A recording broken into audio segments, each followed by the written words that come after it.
Y aquí estamos en nuestro programa Respira Libre, entrevistas con Respira Libre, con el doctor Miguel Cobas, médico venezolano con posgrado de anestesiología y terapia intensiva en Estados Unidos, los últimos 20 años como profesor titular en la Universidad de Miami y actualmente jefe de anestesias de Jackson South Hospital aquí en Miami. Bienvenido a nuestro programa. De parte de Miguel, es un gran amigo, compañero, y justamente con lo que estamos viviendo actualmente del COVID-19, tiene bajo su mando pues el servicio de anestesia de un hospital muy importante aquí en la Florida, y queremos saber de su boca cómo está la situación en este momento, qué cambios han tenido que realizar, cómo se proyecta. Y bueno, bienvenido Miguel y muchísimas gracias por estar con nosotros aquí en Respira Libre. Muchísimas gracias, Ajitza, es un placer, gracias por la invitación y compartir contigo y con todos tus videntes de Skype y de todas las social media que tienes, ¿ok? Así que muchas gracias por la invitación.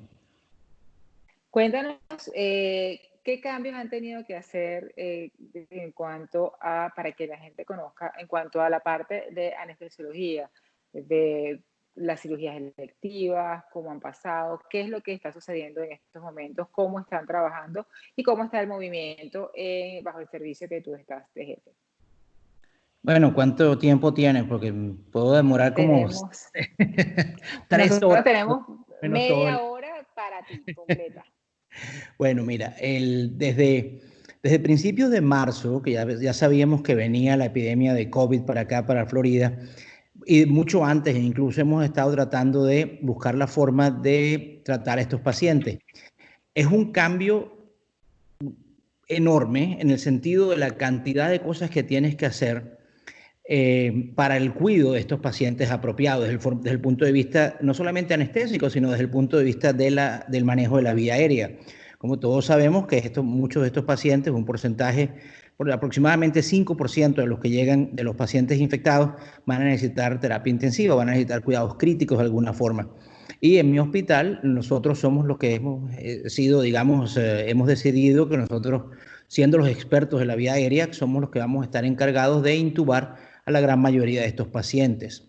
Entonces, desde principios de marzo a finales de febrero más o menos, hemos estado trabajando con la administración del hospital, primero para conseguir que haya suficiente equipo de protección personal, ¿verdad? Lo que se dice aquí en Estados Unidos como PPE, y asegurarnos de que sabemos no solamente que tenemos suficiente cantidad del equipo, sino cómo ponerlo, cómo quitarlo. Eso requirió, bueno, obviamente varias clases de varios niveles con todo nuestro equipo, tanto como de médicos anestesiólogos como de enfermeras anestesistas. Y nosotros somos un equipo en mi hospital, el Jackson South, de aproximadamente unos 20 anestesiólogos y como unos 40 en total de enfermeras anestesistas que tuvimos que, digamos, entrenar para estar seguro de eso.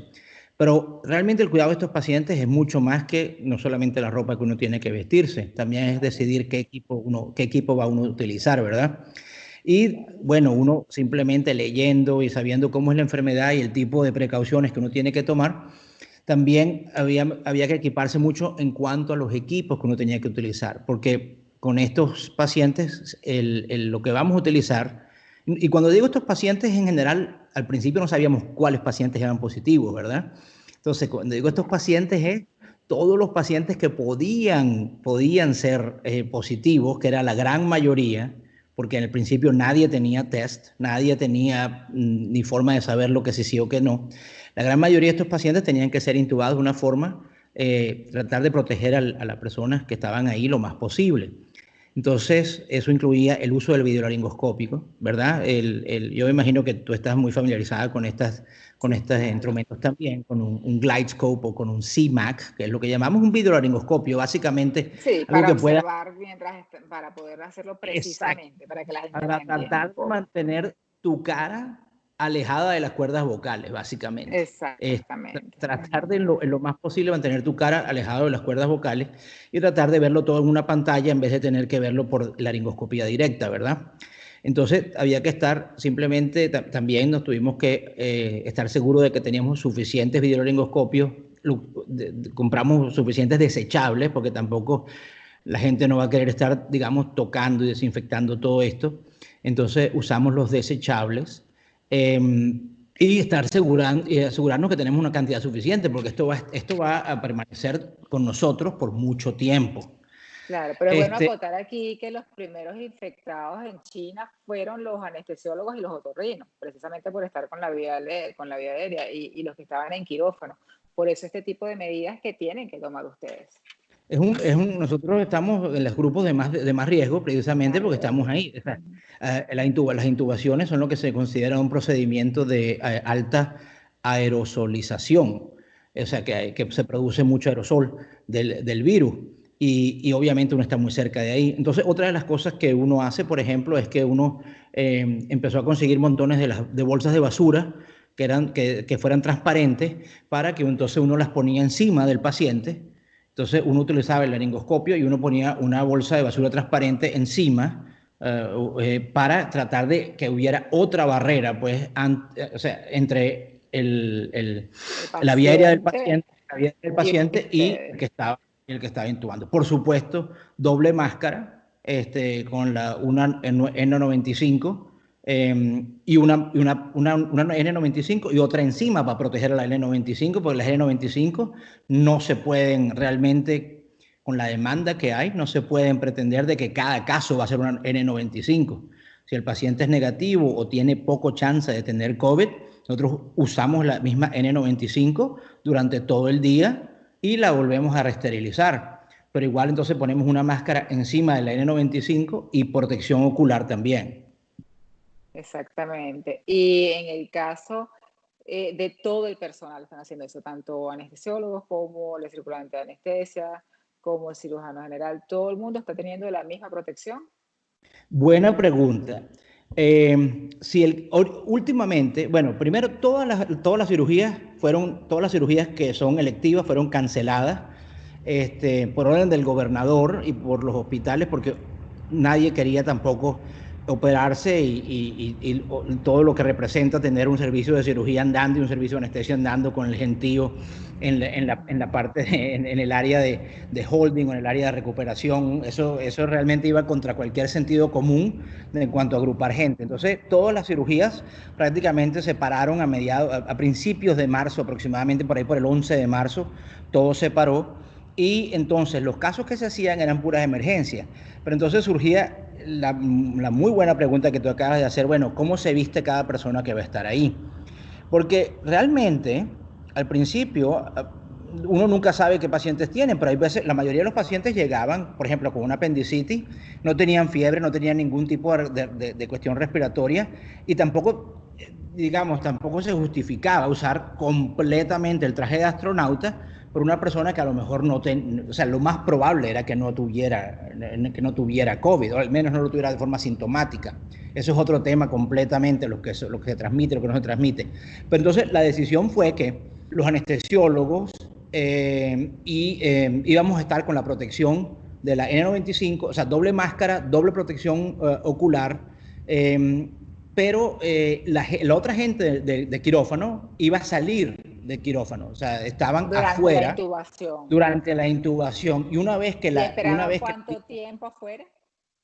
Bueno, La aerosolización dura un tiempo y después es que se disminuye. Bueno, nosotros dejamos al paciente siempre durante la cirugía, a menos que sea una cirugía facial, con el protector encima de la bolsa de plástico encima de la cara. Y también el paciente llega a quirófano con una máscara, no con una N95, pero llega con máscara también. Eso es otra, digamos, política del hospital, de que todos los pacientes que estén por ahí por el hospital, no solamente los que van a quirófano, tienen que tener una máscara puesta, cualquier tipo. Entonces, una vez que la vía aérea está cerrada, nosotros dejamos el plástico encima y entonces ya, digamos, empieza el proceso quirúrgico de preparar al paciente, de ponerlo en posición y todo eso, ¿no? Pero ahí al minuto, después de que ya tenemos confirmación de que el tubo endotraqueal está en la posición correcta, el resto de la gente regresaba. Todos tenían N95, pero no estaban obviamente cercanos a la vía aérea, y solamente los casos que sabíamos que eran confirmados o que teníamos un alto índice de sospecha, pacientes con fiebre, con síntomas respiratorios, pacientes que tenían contacto, que habían viajado, por ejemplo, de Nueva York o de Europa en aquella época, a principios, de Italia, de España. Esos pacientes sí nos poníamos, digamos, el completo, el traje de astronauta que cubre absolutamente todo, porque ese traje es realmente para airborne, lo que se llama precauciones de, no por droplet. Se supone que el virus es por droplet, claro. Lo que pasa es que si estás muy cerca, el virus se convierte realmente para la persona que está enfrente de la persona como airborne, porque está muy cerca. Para el resto de la población, cuando tú toses, ese virus realmente es droplet. Se va a los 3 metros, más o menos debe caer la mayoría, aunque hay casos reportados hasta 6 metros, pero generalmente a los 3 metros de distancia de una tos cae, y como a los 6 metros de un estornudo. No es como el sarampión. El sarampión es un virus aéreo que se mantiene hasta por 18 horas en forma aérea. Eso es un virus airborne. El COVID-19, aunque no se sabe completamente, se comporta más como un virus de droplet, a excepción de la gente que está obviamente muy cerca del paciente. Claro. Entonces, por eso es que usábamos la full, lo que llaman full PPE, o el traje de astronauta, como le llamo yo, para esos pacientes que eran de alto riesgo. Hoy en día, las cosas han cambiado un poco de los últimos quizás 10 días para ahora, porque ahora hay mucho más testing. Entonces, ahora todos los pacientes que necesitan cirugía, y nosotros estamos haciendo aproximadamente ahora de 8 a 10 cirugías al día. Antes hacíamos 2. Todos los pacientes que necesitan cirugía, a menos que sea una emergencia, que el paciente se está o muriendo o perdiendo un brazo o algo así, todos los pacientes necesitan tener una prueba.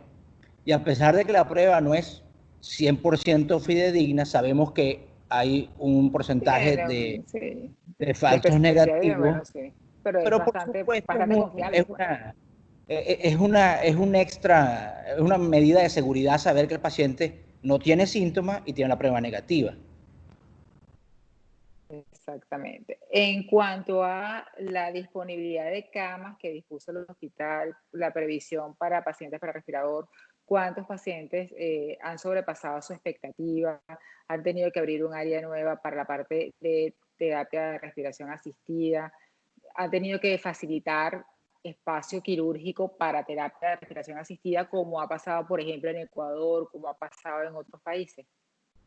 Afortunadamente no. Todos los planes se hicieron para que sí, pero afortunadamente no se tuvo que llegar a eso. Mi hospital ha tenido un censo bastante estable de pacientes de COVID. Sí se agruparon en un piso, tanto los que necesitaban terapia intensiva como los que no necesitaban terapia intensiva. La terapia intensiva, digamos, se modificó y se abrió otra terapia intensiva para los no pacientes de COVID en otra ala del hospital. Entonces quedaron esa unidad en el caso de que, pero afortunadamente nunca se desbordó. Teníamos 24 camas potenciales para COVID y, si mal no recuerdo, creo que llegamos a 18. O sea que nunca tuvo necesidad de desbordarse esa unidad, ni tampoco hubo necesidad de abrir los quirófanos, aunque también estábamos preparados, habíamos hecho ya un censo de las máquinas de anestesia, de cómo las íbamos a usar, quién las iba a supervisar y todo eso, pues en caso de que hiciera falta usar las máquinas de anestesia, pero afortunadamente eso no ha hecho falta, no creo que haga falta. Creo que en la Florida ya pasamos, digamos, la parte más aguda, siempre y cuando no nos volvamos, digamos, muy arriesgados en abrir y empezar a salir y a congregarnos y todo eso. Obviamente eso puede traer otro repunte, pero creo que el primer repunte, el mayor repunte, espero yo que lo hayamos tenido a principios de abril. A principios de abril, el 3 de abril es el día que más casos tuvimos en la Florida, y espero que eso continúe así, aunque recientemente hubo un repunte. El número de casos del 3 de abril, ¿lo puedes decir? ¿Te recuerdas? 1.300 y pico, 1.320, si mal no recuerdo. 1.320, el segundo caso, los segundos fueron 1.280 el 2 de abril, y el tercero, curiosamente, fue hace 2 días, que no se sabe por qué, pero hubo un repunte, pero fue bien aislado. Si ves la curva que está al principios de abril, está bajando, y de repente el 23 hubo 1.200 casos. Claro, porque la gente se relajó un poco y empezó a salir a la calle otra vez. Y quizá hay más testing, quizá también de eso también depende del número de test que son, digamos, leídos en cierto momento. Y hay laboratorios que a veces dan los números 2 o 3 semanas después de que los leen. Entonces, a lo mejor esos fueron test que los tomaron hace 2 semanas y ahora fue que los reportaron positivos, porque también el tipo de test cambió. Al principio el test tardaba 5 días en darte el resultado y ahorita hay test que te dan en 45 minutos. O sea que todos los números es una situación bastante cambiante, pero en general, si tú ves la curva, no pareciera que Florida está subiendo, sino más bien estamos como en una situación estable hacia bajando, que es lo que esperamos que eso sea. Esperemos que eso sea así. Y en cuanto a la planificación, o cómo ves tú como jefe de la parte anestésica, la situación de las cirugías electivas de aquí hasta que aparezca la vacuna. Eso es una tremenda pregunta y es una pregunta porque yo creo que esto va a ser como, yo a veces utilizo la analogía como que es una parrilla, ¿no? Siempre se va a mantener, el virus es como la parrilla, se va a mantener caliente y lo que hay es que tener mucho cuidado de que no agarre llama, ¿ok? Lo que hay es que tener cuidado porque siempre va a mantenerse caliente, entonces hay que tener mucho cuidado de no echarle cosas que aumenten la llama. ¿Y qué aumenta la llama? La llama aumenta cuando haces que la gente se vuelva a reunir. La llama aumenta cuando tú ves que se abren grandes áreas de congregación. Entonces, y cuando la gente se confía, esa es la otra cosa, ¿verdad? Cuando la gente se empieza a confiar de que ya eso pasó o de que el virus no es tan malo, esto y lo otro, y entonces la llama se vuelve a avivar. Y eso es lo que tenemos que evitar. Hay que mentalizarse de que el virus va a estar con nosotros como una brasa a fuego lento. Y hay que acostumbrarse de que vamos a estar con esa brasa a fuego lento por mucho tiempo. Y vamos a tener, tú sabes, llamitas y hay que volverla a apagar y llamitas y hay que volverla a apagar. Pero lo que hay es que evitar que exista la llama dentro del llegue a la llama. Ahora, la cuestión que tú me preguntas, entonces, específicamente, ¿qué se puede hacer? Muchísimas cosas, pero muchos lugares, todo esto lo estamos tratando como ensayo y error, ¿verdad? Porque es primera vez que estamos haciendo esto. Yo pienso de que sería una locura abrir, por ejemplo, cirugías electivas y abrir un número grande, pues, porque imagínate un área de recuperación llena de pacientes, llena de enfermeros, llena de gente que vaya a visitar a sus seres queridos. O sea, básicamente lo que vas a tener es un área relativamente pequeña con 50, 60 personas a la vez. Eso es imposible. Igual en la mañana, el área preoperatoria. Está todo el mundo ahí, las enfermeras de preoperatorio, los anestesiólogos, los cirujanos, la gente que lleva a los pacientes, la gente que lleva a los pacientes para estar con ellos hasta el momento en que los lleven. Estamos hablando de que en mi hospital, que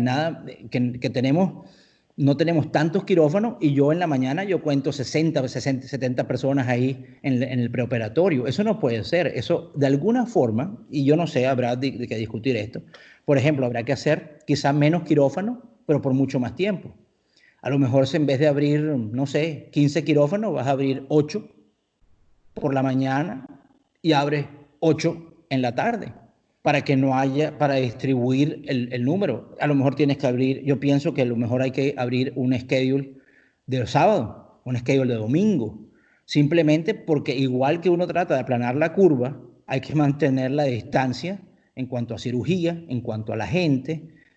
Yo considero que es peligroso que uno diga, bueno, vamos a abrir la llave otra vez y volver todo el mundo al hospital. Sí. Lo otro es que es muy importante, y yo creo que esto lo hemos visto nosotros en nuestro departamento, nadie se ha enfermado, gracias a Dios, pero tampoco nadie se ha enfermado de gripe. Y yo creo que la razón de eso es que todos estamos usando máscara. ¿Okay? Yo creo que eso es importante, las máscaras realmente protegen. Te digo, ni siquiera hay gripes en mi departamento, gracias a Dios, menos aún coronavirus, y ese es mi objetivo, de que ninguno de nosotros nos enfermemos. Pero las gripes no se ven, porque la gente está estornudando, tosiendo y todo con las máscaras puestas. Y yo creo que eso es una cosa que se va a mantener por mucho tiempo. Esa es una norma que se tiene que extender o que se tiene que mantener a todo el mundo, porque inclusive, ya hay estudios que las personas hablando, depende de la consonante que se esté diciendo, el número de partículas que sale con la saliva es importante. Claro. Entonces, eso es una cosa que tiene que concientizarse absolutamente.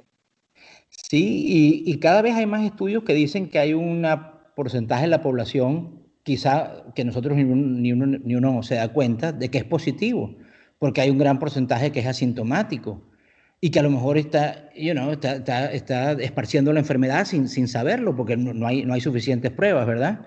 Esa gente, a todos, o sea, todos, 100%, si usamos máscara, el chance de que uno contagie a otra persona es mucho menor, muchísimo menor.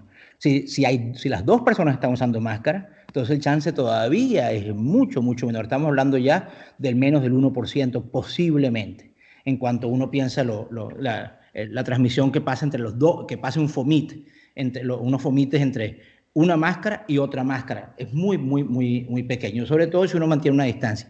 O sea que yo creo que las máscaras están aquí para quedarse, llegaron para quedarse por mucho tiempo. Y eso, eso es Definitivamente. fácil. Eso es una medida relativamente fácil simplemente de tratar de mantener. Es fastidioso, a nadie le gusta estar con máscara, vamos a estar claros. Pero yo creo que se pueden hacer varias cosas, digamos, de comercio, de vida normal, siempre y cuando la gente, o la gran mayoría de la gente, use máscaras. Yo creo que eso va a mantener, digamos, va a mantener la brasa sin llama.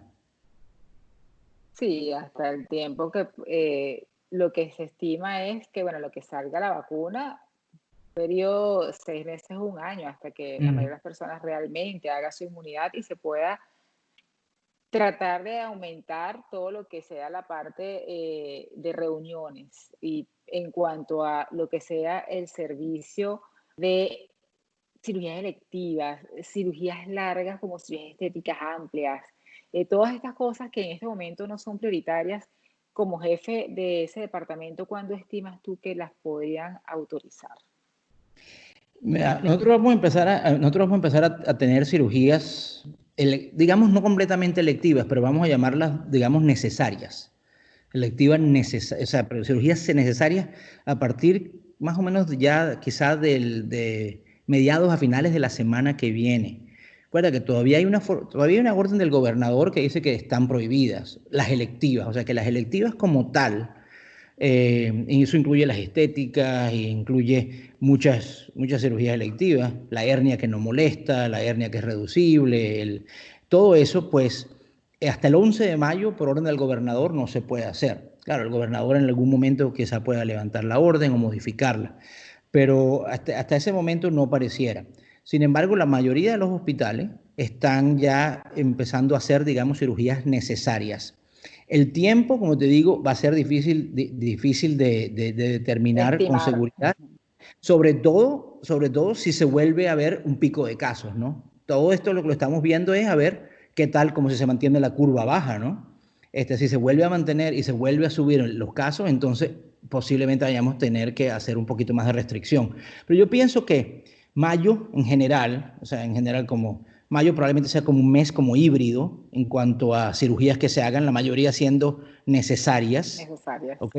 Necesarias, cirugías necesarias, cáncer, incluso, ¿cómo se llama? Vesículas que den mucho dolor. Hay gente, o sea, uno dice, no, que es una vesícula, es electiva, sí, pero la gente que tiene dolor por una colecistitis Claro. crónica y que eso hay que sacarla, o sea, eso es una hernia que es reducible la mayoría de las veces, pero de vez en cuando te da dolor, eso es una cirugía necesaria. Aunque no sea una emergencia de que no tengas ¿sabes? La estrangulada. Entonces, ese tipo de cosas eventualmente van a empezar a llegar. Nosotros estamos haciendo bastantes cirugías largas de cáncer de cara. Nosotros tenemos un servicio muy grande de cáncer maxilofacial y son cirugías larguísimas, son cirugías a veces con flaps y Claro. con cirugías con Claro, miocutáneos claro. y son cirugías muy largas, pero son cánceres. Entonces, si tú Son tienes un cáncer, necesarias. si tú tienes un cáncer, dices, oye, yo me arriesgo, yo quiero ir para el hospital y que me lo saquen. O sea, es cáncer, es diferente, ¿no? Igual que cánceres de colon. Y eso lo estamos haciendo poco a poco. Y eso yo creo que eso va a seguir aumentando. Como te digo, mayo creo que va a ser híbrido. Yo creo que junio, si todo está, digamos, si la curva no vuelve, no se recrudece mucho. Yo creo que junio posiblemente va a ser un mes que vuelva relativamente a lo normal, pero con lo que te dije antes, quizá con tiempo más esparcido entre una cirugía y otra y cosas así. Además, que lo otro que hay que recordar, un paciente de COVID te demora muchísimo por todas las precauciones que tienes que tomar, cómo limpiar el quirófano. Lo que pasa es que, Esterilizar bueno, la máquina de anestesia posteriormente. hay tantas cosas que hay que hacer con esos pacientes que uno no piensa. Pero, por ejemplo, hay que siempre tener una persona extra que no sea de parte del equipo, que esa persona es la que está tocando los ascensores, poniendo la identificación para abrir las puertas, todo eso, porque tú no lo puedes hacer, tú estás contaminado. La gente que está con el paciente no lo puede hacer. Entonces tiene que haber una persona que es como la interfase entre COVID y no COVID, porque si no tiene, y eso requiere tiempo, requiere personal, requiere muchísima planificación de antemano. Entonces son las cosas y vamos a tener que empezar a vivir con eso y incorporar todas esas prácticas dentro de nuestro día a día, pero sin duda va a demorar, digamos, va a hacer que no todo sea como era antes. Definitivamente nada va a ser como era antes. Tenemos que adaptarnos a una nueva normalidad para Así. poder llevarla en la mejor manera posible. Y sobre todo los que estamos en la parte de la medicina, los que trabajamos en esto, pues bueno, tenemos que hacer que el paciente tenga una conciencia de que por mucho que quiera algún tipo de procedimientos, va a tener que adaptarlo, va a tener que esperarlo, o va a tener que ver cuál va a ser el momento idóneo para que se puedan realizar. Porque como dices tú, si no son necesarios, por un tiempo largo no va a ser el momento. Es posible que no lo sea, que no.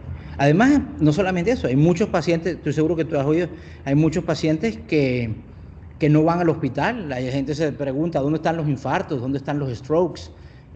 Porque no van al hospital. Los pacientes tienen miedo. O sea, porque el hospital está full de COVID, ¿verdad? Entonces los pacientes tienen miedo. Exactamente. O sea, deben haber montones de infartos que a lo mejor la gente le está dando angina de pecho y se está quedando en su casa. Los strokes o algunos, no sé, y cosas así, porque la gente trata de no ir al hospital. O sea, todos los demás, tú ves el salón de emergencia de nosotros, tiene bastante COVID, pero todas las demás, digamos, dolencias o enfermedades que tú estás acostumbrado a ver casi ni se aparecen. El número de infartos ha bajado muchísimo, el número de strokes ha bajado muchísimo. Entonces, ¿dónde está esa gente? ¿Será que nada más estando en la casa, tú sabes, oyendo música, los relaja y no le da el infarto? Yo no creo eso. Yo creo que hay gente que no quiere ir para el hospital. Definitivamente eso es así. Miguel, de verdad que tu visión a un futuro mediano, ¿cómo la ves? Que nos quedan 3 minuticos. Quedan 3 minuticos. Yo creo que la mayoría de las cirugías, pues, yo creo que los hospitales van a regresar como, digamos, yo diría que un 60-70% en los próximos 3 meses, en cuanto al número de lo que hacían, pero no 100%, pero quizá un 60-70% de lo que se hacía, considerando el número de casos que haya, el número de pacientes que quieren ir, también el número de pacientes que pueden pagar ahora, porque la recesión también es muy importante. O sea que yo creo que quizás un 70% es un número que se puede alcanzar. Lo otro es que tenemos que vivir con esto, los hospitales tienen que seguir procurando equipo de protección personal por mucho tiempo. Esto no es una cuestión que se va a acabar. Incluso si llega la vacuna, es posible de que no sea completa, como la vacuna de la influenza, que a veces todavía te deja algunas cepas que no las cubre. Que no cubre. Así que no cubre, así que es posible que sea algo así. Así que yo creo que a mediano plazo va a ser aprender a vivir con el virus de forma endémica. A largo plazo, ojalá sea que haya tratamientos y vacunas, pero por lo menos este año completo creo que va a ser de aprender a vivir con el virus y de esperar de que aprendamos lo suficiente como para que no sea tan devastador como al principio.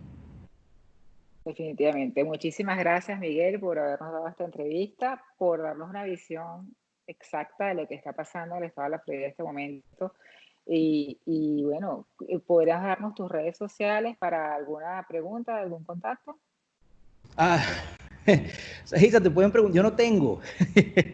Bueno, tengo por Bueno, WhatsApp. a través de Respira Libre se pueden A través contactar de Respira contigo que Libre, yo te hago llegar la información. con mucho gusto. No es que me estoy, no estoy escondiendo, pero es que tengo WhatsApp y ya con eso tengo, me llega un Perfecto, no. montón, A ¿ok? través de Respira Libre, si llega alguna información, te la haré llegar, claro que sí. Muchísimas Bueno, gracias. de verdad que sí, muchísimas gracias y bueno, encantada de que hayas estado con nosotros. Sigamos adelante y bueno, nuestros seguidores, seguimos con nuestros programas de entrevista con Respira Libre y nos vemos en la próxima.